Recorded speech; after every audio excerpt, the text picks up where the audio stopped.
Heboh sejumlah keluar dari kuburan di TPU Pulau Panjang, Pasaman Barat terkuak penyebabnya.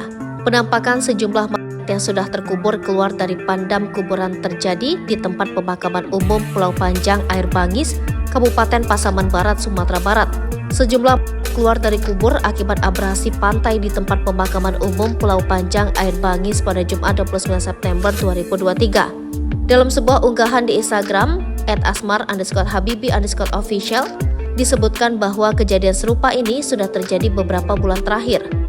Di unggahannya ia menyebut pada Jumat 29 September 2023 ada 5 jenazah yang makamnya terkikis dan sudah banyak pandam kuburan hilang terdampak abrasi. Sebelumnya diberitakan, video yang memperlihatkan terbungkus kain kafan berada di pinggir pantai viral di media sosial.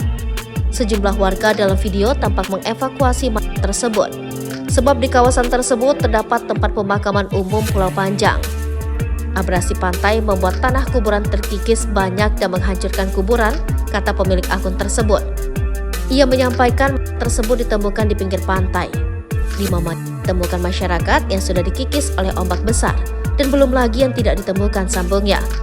Menurutnya pada bulan-bulan sebelumnya kuburan di kawasan itu juga sudah banyak yang hilang.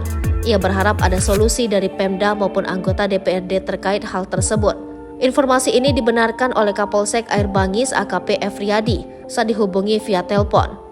Kapolsek mengatakan bahwa kejadian tersebut bermula dari abrasi, sehingga membuat pandam kuburan terkikis dan di dalamnya terlihat. Laporan yang kami terima pada hari yang sama, Jumat, jenazah yang kuburannya terdampak abrasi sudah kembali dikuburkan oleh keluarga masing-masing, jelasnya. Ia menerangkan TPU di kawasan itu sudah ada sejak lama, hanya saja bencana abrasi membuatnya terkikis. Ia berharap agar kejadian serupa tidak terulang di sepanjang TPU bisa dipasang batu bronjong untuk menahan ombak.